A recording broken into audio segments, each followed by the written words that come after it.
Modern agricultural ப்ராக்டிசஸில் என்னென்னலாம் பண்ணுறாங்கன்னா, to improve the plant cultivation சில ஆக்டிவிட்டீஸை வந்து கேரிட் அவுட் பண்ணுறாங்க. ஃபஸ்ட்டு அதுக்காண்டி சாயிலை வந்து ப்ரிப்பேர் பண்ணுறாங்க. தென் சாயிங் பண்ணுறாங்க, அதாவது சாயிலில் விதை போடுறது.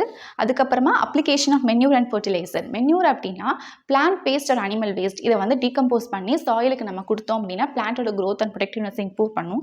அண்ட் ஃபர்டிலைசர் அப்படிங்கிறது கெமிக்கலாகவும் இருக்குது, இன்னொன்று நேச்சுரலாகவும் இருக்குது. ஸோ அதில் வந்து என்னென்னா ஒரு கெமிக்கல் சப்ஸ்டன்ஸ் தான் வந்து ப்ரெசென்ட் ஆகிருக்கும், லைக் என்பிகே அப்படின்னு சொல்லக்கூடிய nitrogen, phosphorus and potassium. So இதை வந்து நம்ம பிளான்ட்ஸ் அண்ட் சாயிலுக்கு கொடுக்கும்போது அது பிளான்ட்டோடைய க்ரோத் அண்ட் ப்ரொடக்டிவ்னஸை வந்து இம்ப்ரூவ் பண்ணும். அண்ட் ப்ராப்பர் இரிகேஷன் வந்து இருக்கணும் பிளான்ட்ஸுக்கு. அண்ட் ப்ரொடெக்ஷன் ஃப்ரம் வீட்ஸ், தேவையில்லாத களை செடியை வந்து ரிமூவ் பண்ணி எடுத்துடணும். And best harvesting. Best means அந்த பிளான்ட்ஸை டேமேஜ் பண்ணக்கூடிய இன்செக்ட்ஸாக இருக்கலாம், லைக் மைட்ஸு, ஸ்பைடரு, இந்த மாதிரியான இன்செக்ட்ஸ் ஆர் மைக்ரோஆர்கானிசமாக கூட இருக்கலாம். அந்த மாதிரியான பெஸ்ட் டேமேஜ் பண்ணாமல் பார்த்துக்கணும்.